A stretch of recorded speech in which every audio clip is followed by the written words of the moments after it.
우리 옆사람과 이렇게 인사하도록 하겠습니다.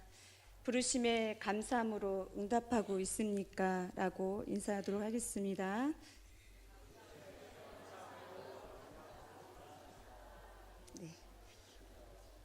네, 잠시 기도하겠습니다.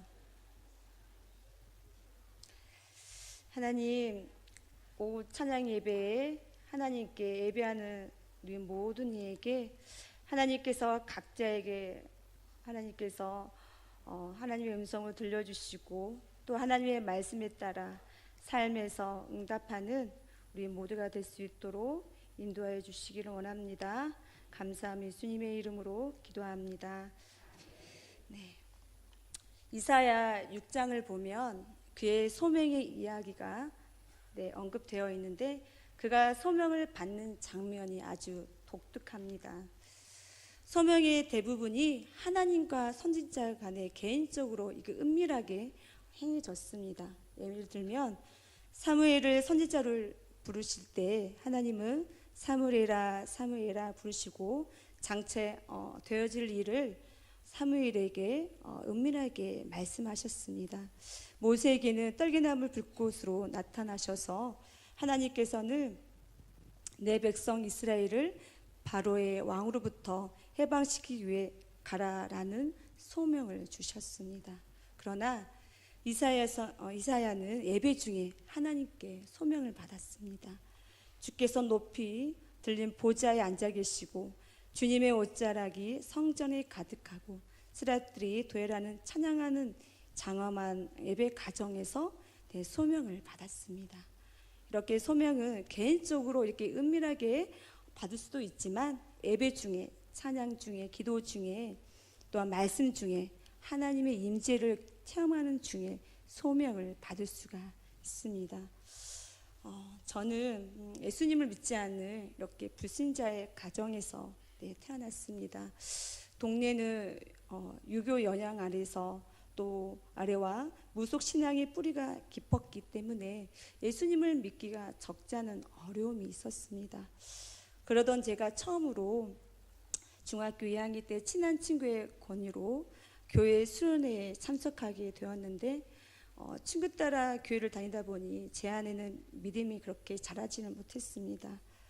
고등학교에 들어가서 믿지 않는 친구들과 어울리면서 저의 믿음은 점점 식어져 버렸고 또한 저를 방황하던 저를 위해서 기도해 주시는 분이 계셨는데 그분이 바로 목사님이셨습니다.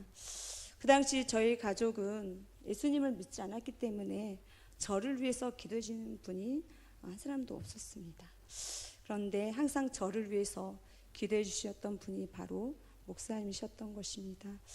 목사님의 기도로 믿지 않은 친구들로부터 멀어져 갔고 하나님은 나의 생각과 나의 마음과 행동을 관찰하시는 분이라는 것을 깨닫는 순간부터 나의 마음의 진정으로 주님을 모시게 되었습니다. 또한 신학교에 들어가 주의 종이 되라고 권면해 주셨고 주님의 부르심을 알고 신학하여 이 자리에 달려온 줄 믿습니다. 부르심을 받은 우리 수윤중학교 성도님들은 무엇 때문에 지금까지 이 자리에 달려오셨습니까? 이 질문에 확신이 없으신 분들은 말씀을 통하여 정확한 표대를 찾으시기를 소망합니다. 아라비아에서는 도끼로 죽음을 당했고 갑바도니아에서는 사지를 찢겨 죽음을 당했다. 메소포타미아에서는 형제들의 발을 묶어 거꾸로 들여 올려놓고 밑에서 불을 피워 연기에 질식시켜 죽였다. 또 알렉산드리아에서는 형제들의 코, 눈, 손, 발을 빼낸 뒤 육체를 토막내어 죽였다. 이 내용은 로마의 기독교인 박해에 대한 유세비수가 기록한 교회서에 나오는 그런 내용입니다. 그런데 왜 그들은 사람이 감당할 수 없는 고통에서 도망치지 않고 참혹한 죽음의 자리를 선택했을까요? 예수 그리스도를 모른다고 한마디만 한다면 그들은 고통에서 죽음에서 자유할 수가 있었습니다. 그런데 사지가 찢겨 죽음을 당하면서 산채로 껍질이 벗겨지고 토막을 내는 고통에서 왜 그들은 도망하지 않고 그들은 그 자리에 머물러 있었는가에 대해 시대를 초월하여 우리에게 응답해 주고 있습니다. 역사는 하나님의 부르심에 대한 응답한 그들을 순교자라고 말을 합니다. 그렇다면 우리에게도 왜 이 자리에 있는가에 각자에게 주시는 하나님의 응답이 되시기를 소망합니다. 본문의 말씀은 제2 이사야 소명장의 한 부분으로 하나님이 어떠한 분이신지 직접 소개하면서 시작합니다. 첫째는 하늘을 창조하여 펼치신 창조주 하나님이라고 말씀하십니다. 둘째는 땅과 그 소산을 내시며 땅 위의 백성에게 호흡을 주시는 생명의 하나님. 셋째는 땅에 행하는 자에게 영을 주시는 유일하신 생명의 주권자라고 말씀하고 계십니다. 하늘과 땅의 창조주, 유일하신 생명의 주권자이신 생명의 하나님께서 사람의 의가 아닌 하나님의 의로 이스라엘을 선택하여 불렀다는 것입니다. 하나님께서 그 종에게 주시는 또한 직무는 무엇일까요? 종이라고 하니까 사명자만 말하는 것이 아닙니다. 예수 그리스도를 영접하고 믿는 자는 예수 그리스도의 종의 신앙을 가지고 살아야 한다는 것을 깨닫기 바랍니다. 그 종에게 주시는 직무는 백성을 위하여 언약을 중재하고 이방인들에게 빛을 전달하는 것입니다. 하나님께서는 바벨론을 정복한 페르시아 왕 고레스를 선택하여 민족들을 해방시켜 주는 것이 여호와 하나님이신 것을 알게 하십니다. 그리고 백성이라는 이스라엘 공동체를 통해 열방이 하나님의 구원의 빛을 함께 나누는 도구가 되게 하는 것입니다. 그렇다면 선택받는 종이 직무를 수행하기 위해 어떠한 일들을 수행해야 할까요? 7절에 보면 주님의 종이 눈먼 자들의 눈을 밝히고 갇힌 자를 감옥에서 이끌어내며 흑암에 앉은 자를 감방에서 나오게 하는 것입니다. 고레스를 통해 민족들을 해방시키는 것이 우상들이 아니라 유일하신 하나님께서 이루신 것임을 말씀하고 계신 것입니다. 오늘 본문의 말씀을 통하여 하나님께서 이 거룩한 부르심에 대해 가르쳐주고 있습니다. 하나님께서는 이 시대의 종들의 불의한 행위를 바라보시면서 거룩한 부르심에 대해 다시 한번 우리가 깨닫기를 소망합니다. 그렇다면 하나님께서는 왜 우리를 부르셨을까요? 하나님께서는 우리를 이 거룩한 부르심으로 부르신 이유는 우리의 명예를 위해 살라는 것이 아닙니다. 자기 자신의 이웃과 명예를 위한 삶은 하나님의 거룩한 부르심에 대한 응답이 아닙니다. 사업이 잘 되고 돈이 많이 벌리고 큰 집과 고급 승용차는 하나님의 거룩한 부르심에 대한 진정한 목적은 아닙니다. 히브리 사전에서 보면 거룩하다라는 단어는 카다시는 멋을 위해 구별하다라는 뜻을 가지고 있으며 정결하다, 성별하다, 거룩하다, 하나님께 바쳐지다라는 뜻을 가지고 있습니다. 그리고 부르심은 소명으로 책임감과 의무가 있는 것을 뜻합니다. 즉 거룩한 부르심이라는 것은 하나님을 위해 구별되어 들어지도록 하나님께서 각 사람에게 부여해 주신 고귀한 책임감과 의무라는 것입니다. 오늘 읽은 본문의 말씀에서는 하나님께서 우리를 부르신 이 거룩한 이 부르심을 이루게 되면 하나님의 영광을 다른 자에게 또 하나님의 찬송을 우상에게 주지 않는다고 말씀하고 있습니다. 하나님께서 오늘 본문의 말씀을 통해서 하나님께서 왜 우리를 부르셨는지, 이 거룩한 부르심의 진정한 이유가 무엇인지 이 시대에 살고 있는 우리에게 가르쳐 주고 있습니다. 첫째, 하나님께서 우리를 부르신 이 거룩한 부르심은 하나님의 의를 이루기 위해서라고 말씀하십니다. 하나님의 의를 이루기 위해서 우리를 부르신 것입니다. 독생자 예수 그리스도를 속죄양으로 이 땅에 보내셔서 만민을 구원하시기로 작정하신 하나님께서 우리를 부르신 것입니다. 이 땅 가운데 우리를 통해서 하나님의 의를 이루고 하나님의 영광을 드러내며 하나님께 찬송을 올리도록 우리를 부르신 것입니다. 그렇다면 우리의 실상은 어떻습니까? 하나님의 의가 우리의 삶 속에 이루어지고 있습니까? 예수님을 끌려가는 어린 양처럼 사람들의 조롱과 동정과 멸시 속에서도 주님은 크게 소리 지르시고 돌아가셨습니다. 십자가에서 내려오지 않고 그대로 죽으셨습니다. 주님은 돌아가시면서까지도 자존심 내려놓지 못한 우리에게 모범이 되어주셨습니다. 그런데 우리의 모습은 어떻습니까? 조금만 억울하고 힘들어도 견디지 못하고 불평하고 불만을 끊임없이 토설하진 않습니까? 저분만 없으면 신앙생활을 더 잘할 것 같고 예수님은 잘 믿을 것 같고 교회 사역을 잘할 것 같은데 내 부모, 내 식구, 내게 처해진 환경을 원망하지는 않습니까? 나보다 신앙생활을 유별하게 잘하는 성도들을 보면은 시기하고 질투하며 당을 짓고 서로 경계하며 자기의 의를 세우려고 하지는 않습니까? 저 또한 내 안에 이러한 죄들이 있음을 고백합니다. 주님께 먼저 기도하기보다는 먼저 입으로 죄 짓는 저의 모습을 또한 고백합니다. 제 동기 목사님이 교회의 이야기입니다. 요즘 사순절을 보내면서 40일 특별 새벽 기도를 하고 있다고 합니다. 하루는 기도를 마치고 내려오는데 밖에서 싸우는 소리로 난리가 났다고 합니다. 청소하시는 분하고 그 교회의 권사님하고 서로 조금도 지지 않고 언성을 높이며 싸우고 있더랍니다.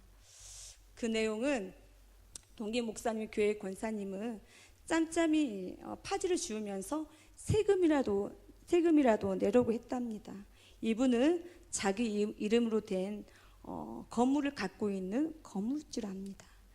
파지를 줍는데 교회 옆 도로에 박스가 있는데 그 박스 안에 있는 쓰레기를 전부 털어버렸다고 합니다. 항상 이렇게 하니까 청소하는 분이 열이 받은 것입니다. 그래서 이 권사님한테 왜 이렇게 양심이 없냐고 소리 지르고 또 권사님도 같이 삿대질을 하면서 싸웠다고 합니다. 그 뒤로 청소하는 분이 날마다 교회 상대로 시비를 걸고 새벽 예배 끝나고 교회에 와서 소리 지르고 또 새벽에 도로변에 차를 세운다고 구청에 신고하면서 그렇게 교회를 어렵게 했다고 합니다. 잘했던지 잘못했던지 믿는 사람들이 참고 져줘야 하는데 끝까지 이기겠다고 싸운 결과가 교회의 어려움을 가져온 것입니다. 사실 이 청소하는 분도 어느 교회 장로님이라고 합니다. 요즘 우리 그리스도인들의 모습은 아닐까요? 사회 온갖 곳에서 믿는 사람들이 그리스도의 한계가 아닌 세상 것에 가득 탐욕을 가지고 살아가니까 점점 더 썩은 냄새가 나고 있는 것은 아닐까요? 청소하는 분과 파지 줍는 건물주의 이야기지만 사실 이기심으로 가득한 내 모습은 아닐까요? 하나님은 우리를 세상의 썩은 냄새를 풍기라고 부르시지 않았습니다. 바로 하나님의 의를 이루라고 부르신 줄 믿습니다. 두 번째, 하나님께서 우리를 부르신 이 거룩한 부르심의 이유는 백성의 언약이 되게 하고 이방의 빛이 되게 하려고 부르셨다는 것입니다. 이사야 42장 6절에 하나님께서 우리에게 주시는 말씀이 있습니다. 내가 내 손을 잡을 것이다. 너를 보호할 것이다. 너를 세울 것이다. 백성의 언약이 되게 하기 위해서 이방의 빛이 되게 하기 위해서.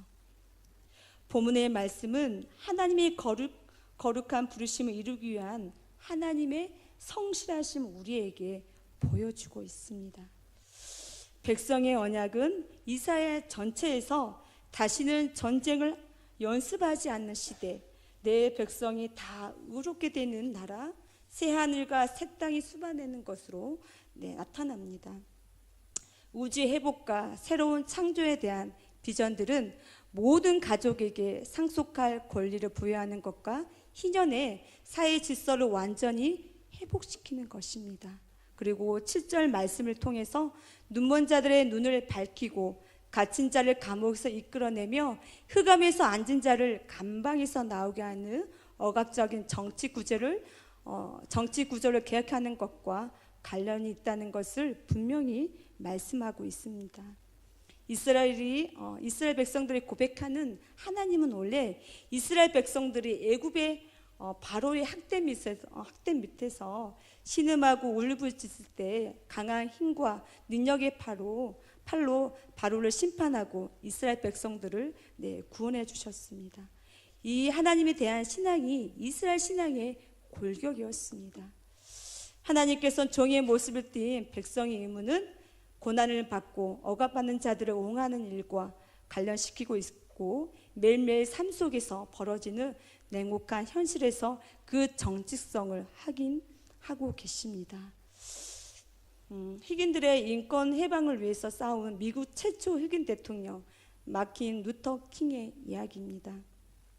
흑인은 물론 억압받는 소수자들을 위해서 일생을 바친 마틴 루터 킹은 39살에 짧지만 불꽃 같은 삶을 살았으며 그는 연설가이자 설거지자로 아주 이름이 높았습니다.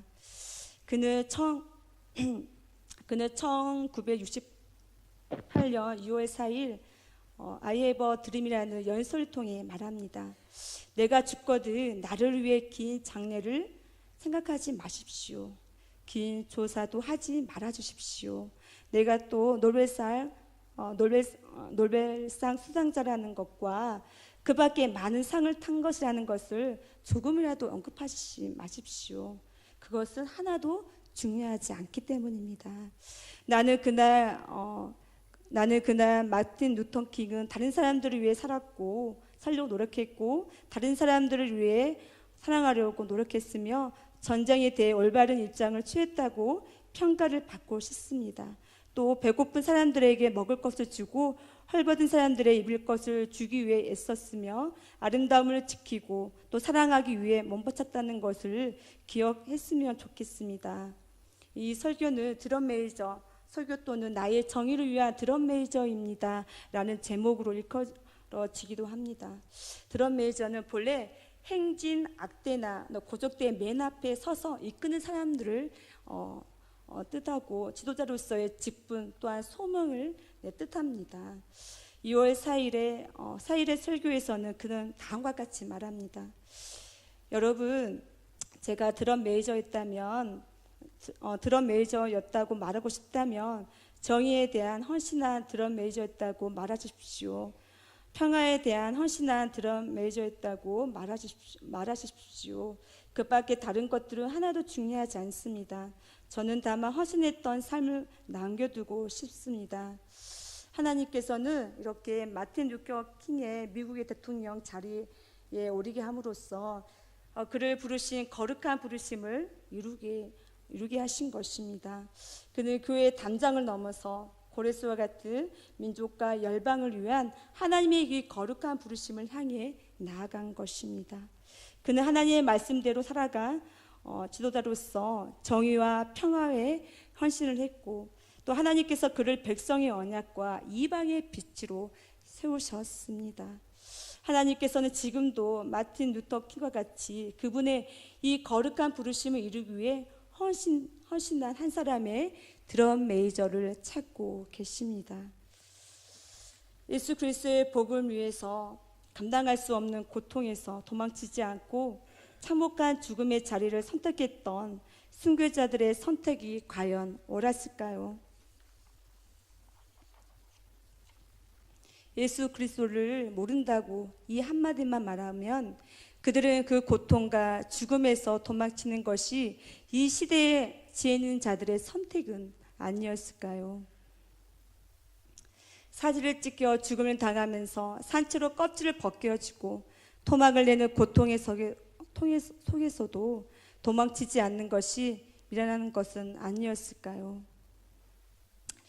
하나님의 이 거룩한 부르심에 감사함으로 응답하면 그 자리가 순교의 자리가 되었든 간에 또 그 자리가 대통령의 자리가 되었든 간에 그 자리가 아무도 알아주지 않는 자리가 되었든 간에 하나님께서 우리를 이끌어서서 세우실 것입니다.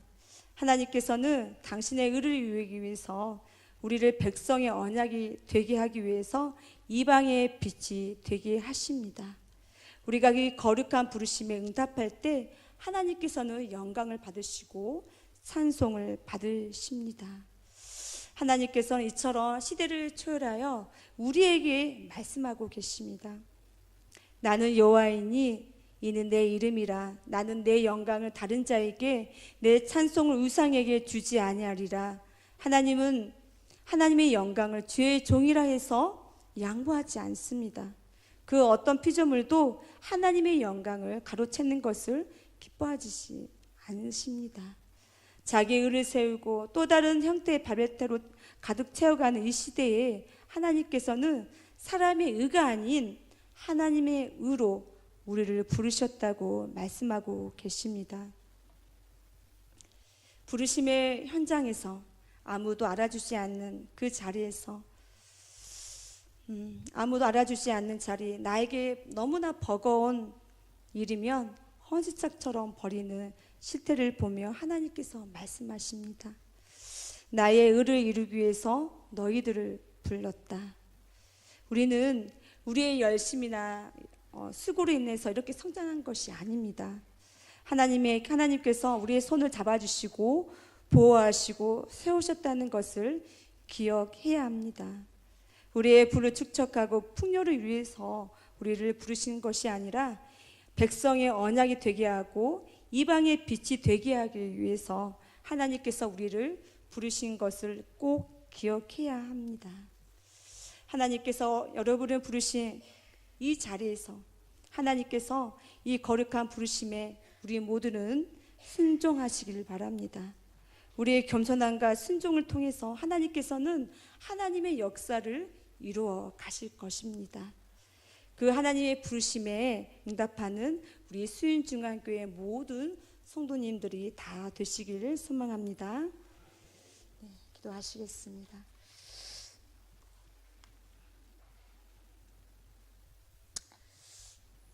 하나님의 의를 이루기 위해서 우리를 부르신 하나님, 우리 모두 각자의 부르신 자리에서 겸손함과 순종함으로 삶으로 응답하는 우리 모두가 되게 하여 주시옵소서. 예수님의 이름으로 기도합니다.